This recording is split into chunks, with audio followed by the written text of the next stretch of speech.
Sieht cool aus, aber wie funktioniert es eigentlich mit dem Epoxidharz?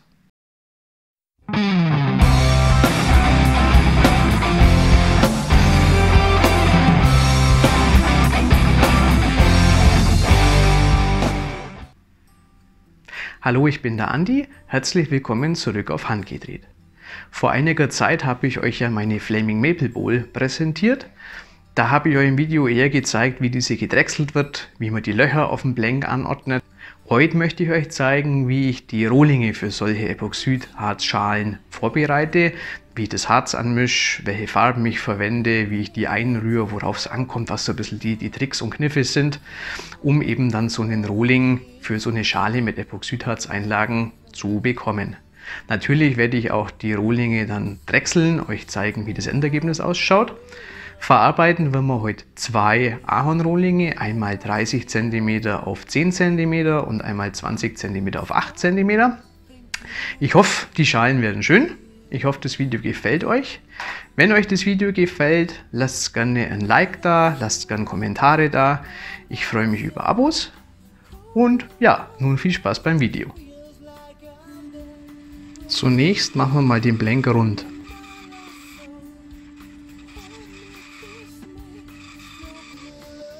Dann können wir an der Ständerbohrmaschine mit dem Forstner Bohrer die Löcher bohren.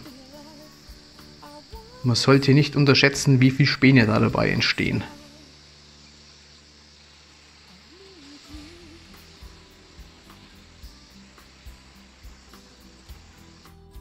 Für Sachen, wo ich mehr Saugkraft brauche, als ich es mit meiner Absauganlage schaffe, habe ich mir für meinen Staubsauger einen Zyklonenabscheider gekauft bzw. gebaut. Ja, man sieht, es besteht aus einem Blecheimer mit dem Abscheider oben drauf. Und man wird nicht für möglich halten, was allein vom Bohren von diesen beiden Blanks hier an Späne abgescheidet werden, die ja sonst hier im Abfallbehälter vom Staubsauger bzw. im Beutel landen würde. Ja, man sieht, selbst der ganz feine Staub wird sauber abgeschieden.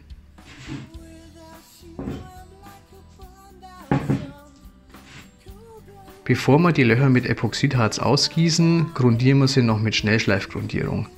Ich mache das in Summe zweimal und hoffe auf die Art und Weise, dass das Epoxidharz nicht so arg in die Holzfasern eindringt.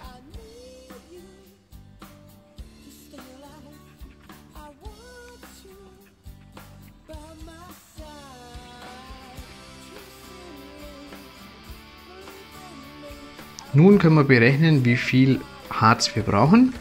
Der Bohrer hat einen Durchmesser von 1 Zoll, also 2,54 cm. Wir teilen das durch 2, damit wir den Radius haben. Radius ins Quadrat mal Pi ist dann die Fläche von unseren Löchern. 5,06 Quadratzentimeter.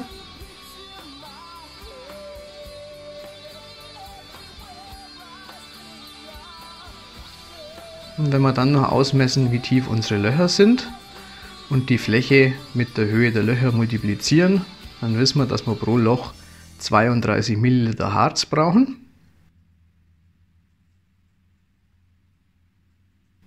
Und das Ganze mal 12 Löcher heißt, wir brauchen für den ganzen Blank 383 ml Harz, weil der Kubikzentimeter 1:1 in Milliliter umgerechnet werden kann.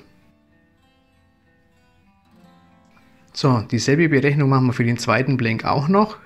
Wieder die Fläche mal die Tiefe. In dem Fall sind die Löcher ein bisschen tiefer, damit brauchen wir mehr Harz, nämlich 474 ml.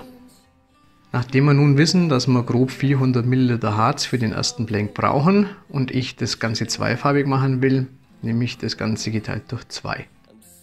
Beim Harz ist zu beachten, dass das Volumenverhältnis ein anderes ist als das Gewichtsverhältnis. Muss man beim Anmischen aufpassen. Man hat eine Zeit von ungefähr 60 Minuten, in der man das Harz verarbeiten muss, und nach ungefähr 2 Tagen ist es fest. Im ersten Schritt wiege ich jetzt genau 100 Gramm Harz ab.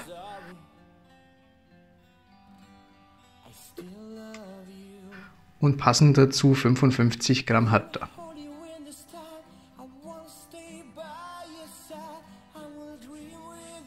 Der Becher hat eine Markierung bei 200 ml, das ist ganz praktisch.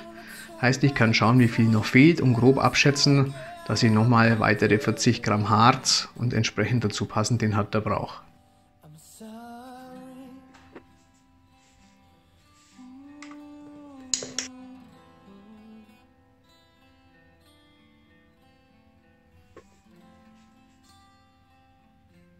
Gut, nachdem wir das jetzt wissen, können wir die zweite Ladung auf einmal anmischen. 140 Gramm Harz und entsprechend dazu den Härter.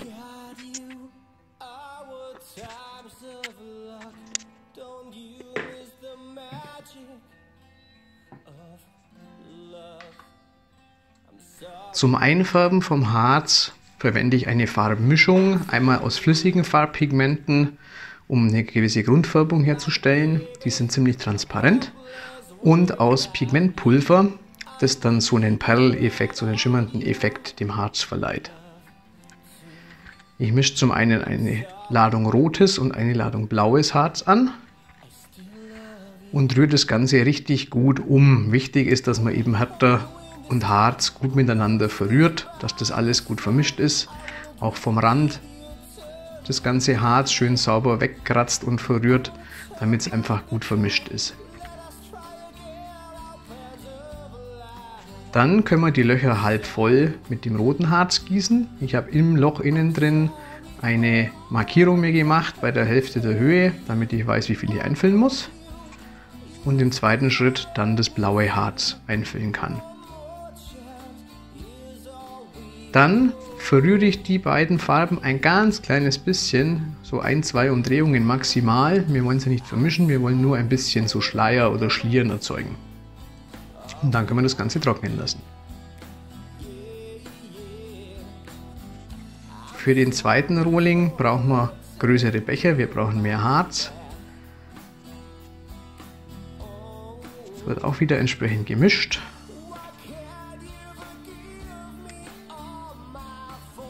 Und mit den Farbpigmenten versehen. Dieses Mal grün und blau. Die Farbe möchte ich nicht ganz so intensiv machen, ein bisschen durchsichtiger, transparenter, heller. Das Grün, das ich zuerst verwendet habe, war ein bisschen zu hell, darum nehme ich jetzt ein anderes. Und auch entsprechend weniger Pigmentpulver.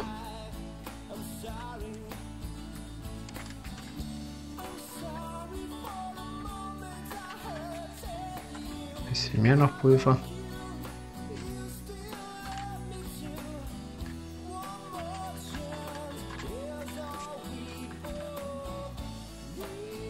Und dann, nachdem das Grüne wieder genauso eingefüllt ist, können wir das Blaue oben drauf gießen.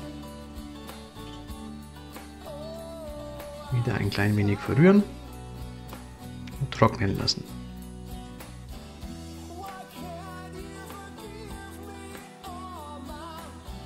Zwei Tage später. Beim Trocknen, man sieht schon, wird das Harz in den Löchern ein bisschen weniger. Das liegt daran, dass das Harz leider doch ein wenig ins Holz einzogen ist. Ich hoffe, dass es nicht zu fleckig dann in der Schale rauskommt. Ja, und wenn das Ganze dann 2 Tage getrocknet ist, dann können wir die Schale auch schon anfangen zu drechseln.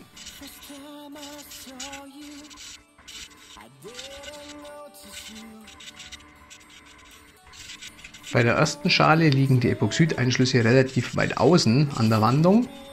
Es ist bewusst so, weil ich möchte hier wirklich einen Schnitt durch das komplette Epoxidharz durchmachen, wie ihr seht, von oben vom Schalenrand runter ein gutes Stück weit.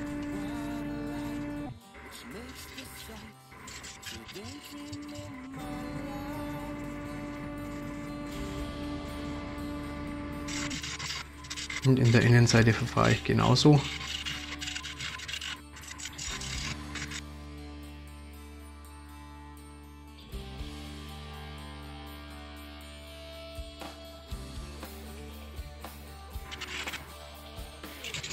Und drechsle die Innenseite auch schön aus, damit das Harz gut zur Geltung kommt. Neben meiner Schalenröhre verwende ich noch den Super Ring von Crown. Mit dem lässt sich gerade bei tieferen Sachen wunderbar die Aushöhlung herstellen.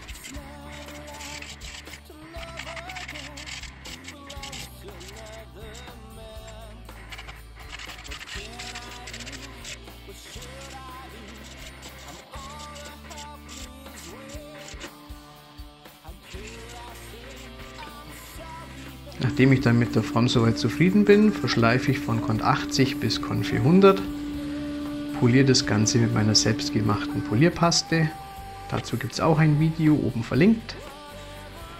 Und das Finish mache ich mit Carnauba-Wachs. Verleiht dem Ganzen einen schönen Glanz und feuert die Maserung schön an.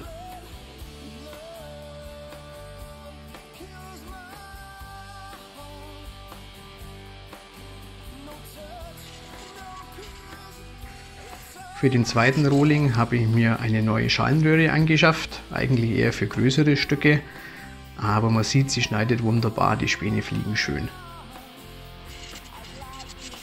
Von der Ausführung her ist es hier auch ein bisschen anders. Die Epoxidharzaugen liegen ein bisschen tiefer im Blank. Dadurch wird ein diagonaler Schnitt durch das Auge gemacht und das Auge erscheint eher rundlich oder eierförmig.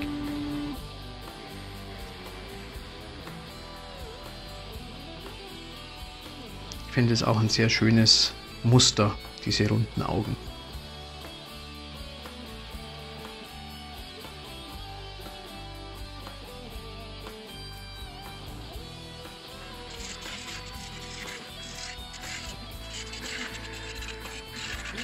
Die Innenseite drehe ich zuerst mit der Schalenröhre aus.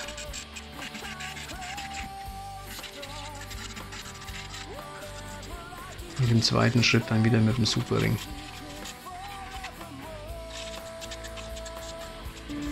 Nachdem wir die Endtiefe und Form erreicht haben, wird das Ganze wieder verschliffen, poliert und mit Carnauba-Wachs das Finish erstellt.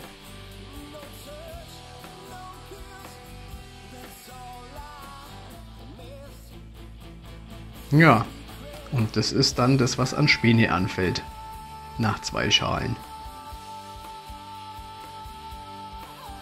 Schön sind sie geworden. Das Blau-Grün erinnert so ein bisschen, finde ich, an ein Schwimmbad oder Swimmingpool.